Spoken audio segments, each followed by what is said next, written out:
Headlines प्रायोजक राम बंधू पापड आटा आणि पापड मसाला।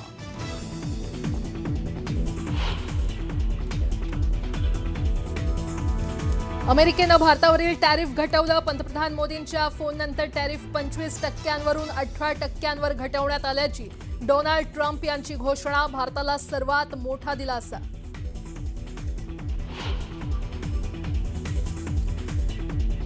पंतप्रधान मोदींसोबत फोनवरील चर्चेनंतर भारतासोबत ट्रेड डीलची केली घोषणा। लवकरच भारत अमेरिका ट्रेड डील होणार असल्याची माहिती। येत्या काळात संबंध अधिक मजबूत होणार असल्याचा विश्वास।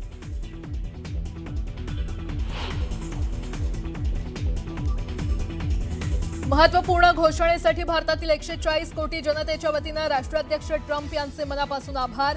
एक्सवर पोस्ट करत भारतावरील टॅरिफ कमी केल्याबद्दल मोदींनी ट्रम्प यांचे मानले आभार।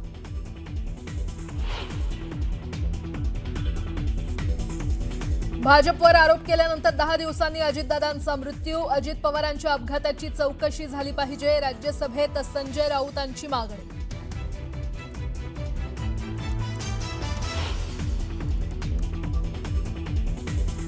राष्ट्रवादीच्या विलीनीकरण मुद्द्यावरून शरद पवारांचे देवेंद्र फडणवीसांना प्रत्युत्तर। चर्चेत जे नव्हते त्यांना बैठकीबाबत काय माहिती असणार? अनौपचारिक चर्चेदरम्यान पवारांचा सवाल।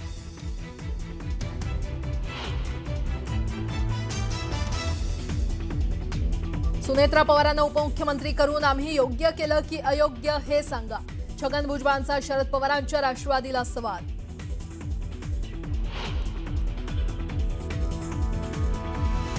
जन्मदात्या पित्यानं 7 वर्षाच्या मुलीला कॅनॉलमध्ये फेकलं। नांदेड जिल्ह्यातल्या मुखेडमधील धक्कादायक घटना। निवडणुकीत अडथळा होऊ नये म्हणून ठार केल्याची चर्चा।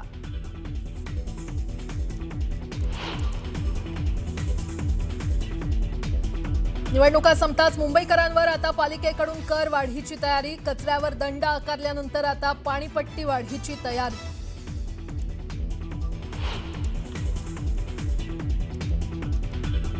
मीरा भाईंदरमध्ये अमराठी महापौरांच्या नेमणुकीविरोधात धडक मोर्चा। मुंबई आणि परिसर परकीयांच्या हाती जाऊ नये म्हणून एकजूट दाखवण्याचं आवाहन।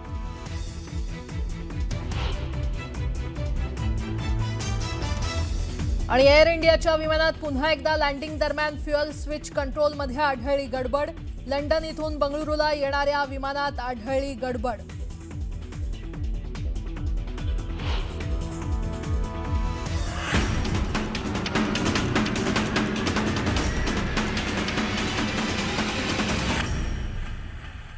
न्यूज 18 मराठीच्या कॉटन किंग स्टुडिओमध्ये आपलं स्वागत। नमस्कार, तुम्ही पाहताय न्यूज 18 मराठी। आवाज महाराष्ट्राचा। बातमीपत्राला आता सुरुवात करूयात। अजित पवार यांच्या विमान अपघाताचा मुद्दा संसदेत देखील उपस्थित करण्यात आला। अजित पवारांचा अपघात कसा झाला अनेकांना प्रश्न असल्याचं ठाकरेंच्या पक्षाचे राज्यसभेचे खासदार संजय राऊत यांनी म्हटलंय।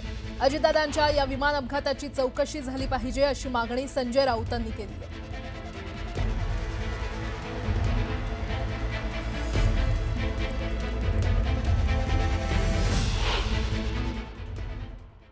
अजीत पवार के ऊपर 70,000 करोड़ के सिंचाई घोटाले का आरोप किया था आपकी सरकार ने किया, लेकिन वो भारतीय जनता पार्टी के साथ आ गए और पवित्र हो गए। 15 जनवरी को अजित पवार जी ने एक बयान दिया था। 15 जनवरी को अजित पवार ने बयान दिया था और भारतीय जनता पार्टी को एक जवाब दिया था। आप संसद के बाहर बोल रहे हैं। क्या कहा था कि अगर आप सिंचाई घोटाले का आरोप करते हो, ये विषय नहीं है। सिंचाई घोटाले का आरोप करते हो तो सिंचाई घोटाले का पैसा सिर्फ हमने नहीं खाया है, भारतीय जनता पार्टी ने भी इस सिंचाई घोटाले में जमकर पैसा खाया है। और भारतीय जनता पार्टी की फाइल मेरे पास है। ये अजित पवार का बयान 15 जनवरी को आया है और उसके बाद 10 दिन बाद अजित पवार की विमान दुर्घटना में मौत होती है। देखिए, मैं आरोप नहीं कर रहा हूं, लेकिन ये बहुत रहस्यपूर्ण है।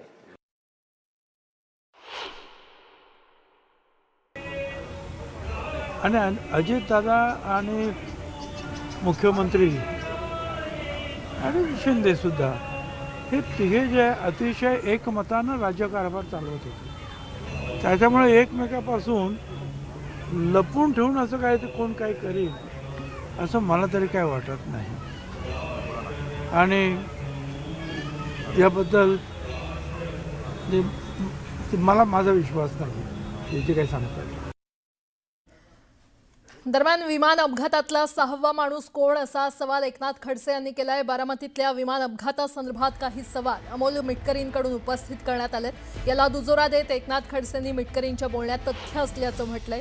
शंका उपस्थित होत असल्यामुळे न्यायालयीन चौकशी व्हावी अशी मागणीही खडसेंनी केली आहे.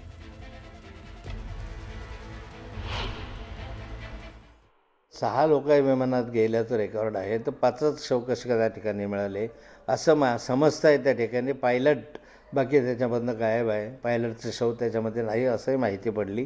पण पायलट कुठे गेला किंवा जो पायलट नसेल तर 6वा माणूस कोण होता आणि त्याचं शव कुठे गेलं. दुसरं त्यांनी जो प्रश्न विचारला आहे की इथं मी स्वतः त्या स्पॉटवर गेलो होतो, जे ते विमान जळालं त्या स्पॉटला मी व्हिजिट केली होती. त्या ठिकाणी मी स्वतःही हे पाहिलं की सर्वत्र कागदांचा खच पडलेला होता, आजूबाजूला फाईल्स पडलेल्या होत्या, परंतु कागद एकही जळालेला नव्हता. गेले 2 दिवस राष्ट्रवादीच्या विलिनीकरणाच्या चर्चा रंगू लागल्या आहेत. अशातच 26 तारखेला देवगिरीवर एक बैठक झाल्याचं छगन भुजबळ यांनी म्हटलंय. या बैठकीत घड्याळ चिन्हावर लढण्याचा निर्णय झाला होता असं त्यांनी सांगितलंय. तर दुसरीकडे सुनेत्रा पवारांच्या उपमुख्यमंत्री पदावरून शरद पवारांच्या राष्ट्रवादीला टोले लगावले.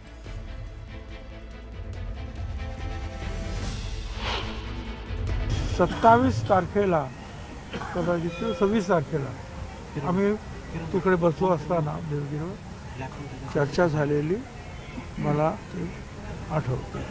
26 की असं झालेलं आहे आणि ती सगळी मंडळी आली होती आणि मी होतो आणि म्हणाले की एकत्र आम्हाला घड्याळावर लढायचं आहे. तिथपर्यंत काहीतरी चर्चा झालेली असं मी तरी ऐकलेलं आहे. पण याच्या पुढे आणखीन काय होणार, काय ठरलं आहे हे काय आम्ही माहीत नाही. न्याय टीकेचा रोख फक्त काय असतो की लवकर केलं. माझं म्हणणं असं मुख्य मुद्दा काय आहे, आम्ही योग्य व्यक्तीला या परिस्थितीमध्ये त्या जागेवर बसवलं की नाही ते बोलण्याची हिंमत कोणीतरी दाखवा. आम्ही योग्य ठिकाणी आम्हाला जे वाटलं की आमच्या पक्षामध्ये आता हा निर्णय घेणं योग्य आहे, आम्ही आमच्या पक्षाचा निर्णय घेतला आणि तो अंमलात आणला. अजित पवार यांचे चिरंजीव जय पवार यांनी सोशल मीडियावर एक भावनिक पोस्ट केली आहे. Missing you a lot dad असं जय पवार यांनी या पोस्टमध्ये म्हटलेलं आहे. त्यांनी अजित पवार यांच्यासोबत एक फोटो शेअर केलेला आहे ज्यामध्ये त्यांनी लिहिले missing you a lot dad असं जय पवार यांनी म्हटलेलं आहे.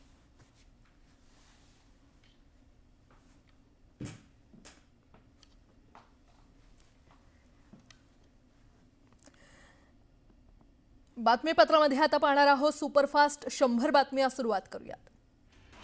पुण्यात भाजप कोर कमिटीची बैठक पार पडली. बैठकीत महापौर पदाबाबतच्या नावांवर चर्चा झाली. भाजपकडून महापौर आणि उपमहापौर पदासाठी अर्ज दाखल केले जाणार आहेत. महापौरपदी कोणाची वर्णी लागणार याबाबत अद्याप सस्पेन्स आहे. मंत्री भरत गोगावले यांना पालकमंत्री करायचं असेल तर शिवसेनेच्या सर्व जागा निवडून द्या असं आवाहन विकास गोगावले यांनी शिवसैनिकांना केलं. विकास गोगावले जिल्हा परिषद निवडणुकीच्या प्रचारासाठी मैदानात उतरले. ग्रामविकास मंत्री जयकुमार गोरे यांच्या बॅग्सची तपासणी करण्यात आली. माळशिरसमधील गिरवी इथे प्रचारासाठी जात असताना निवडणूक आयोगाकडून जयकुमार गोरे यांच्या बॅगेची तपासणी करण्यात आली. मालेगाव महापालिकेत 2 दिवसांपूर्वी भाजपचे 2 आणि काँग्रेसचे 3 असे 5 नगरसेवकांनी एकत्र गट स्थापन केलेला भारत विकास आघाडीची स्थापना करून तशी आयुक्तांकडे नोंद केली होती. मात्र टीकेनंतर भाजपनं या गटातून माघार घेतली आहे. दोन्ही पक्षाचे ध्येय धोरण वेगवेगळे असल्यामुळे आम्ही वेगळे होत आहोत, त्यामुळे आमच्या गटाची नोंदणी करण्यात येऊ नये असं पत्र भाजपच्या नगरसेवकांनी विभागीय आयुक्तांना दिलं. भाजपसोबत हातमिळवणी करत गट स्थापन केलेल्या काँग्रेसच्या 2 नगरसेवकांना कारणे दाखवा नोटीस पाठवण्यात आली आहे. तर एजाज बेग यांची शहराध्यक्षपदावरून हकालपट्टी करण्यात आली आहे. अकोला महापालिकेच्या महापौरपदी भाजपच्या शारदा खेडकर यांनी विजय मिळवला. तर उपमहापौरपदी भाजपचेच अमोल गोगे यांची निवड झाली आहे. त्यामुळे आता अकोला पालिकेवर भाजपचं वर्चस्व पाहायला मिळते.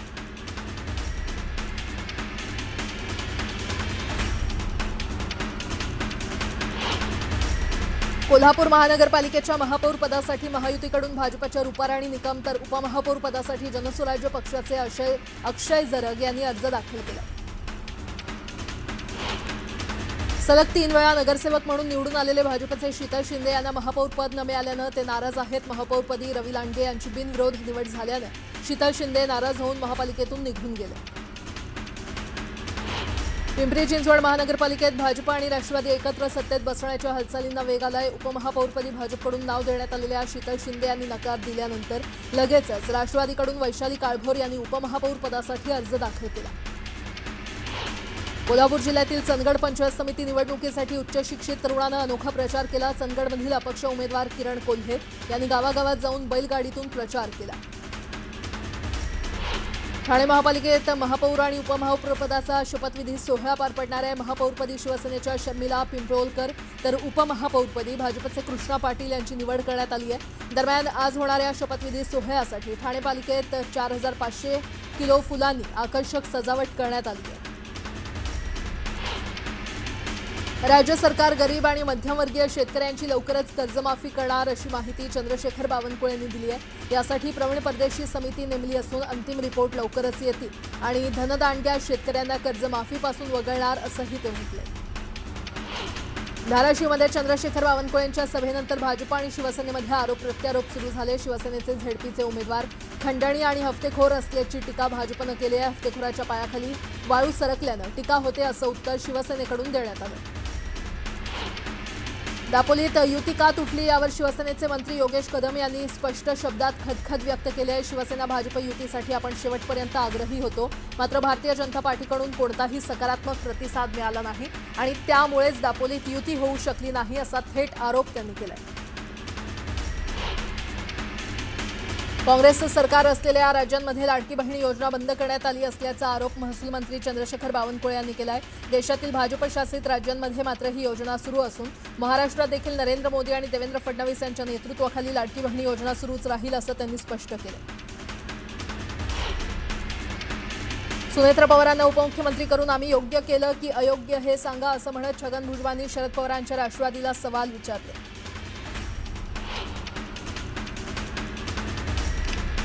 दोन्ही राष्ट्रवादीच्या विलिनीकरणाबाबत जे काही करायचं आहे ते आम्हाला भाजपसोबत राहून करायचं आहे, त्याबाबत भाजपला विचारावं लागेल असं विधान मंत्री छगन भुजबळ यांनी केलं. संजय राऊतांनी अजित पवारांच्या अपघाताबाबत केलेल्या विधानावर गिरीश महाजन यांनी तीव्र नाराजी व्यक्त केली आहे. राऊतांबद्दल आता काय बोलावं, मला फार घाणेरडं बोलता येत नाही, पण त्यांनी हे बोलायला नको होतं असं गिरीश महाजन म्हटले.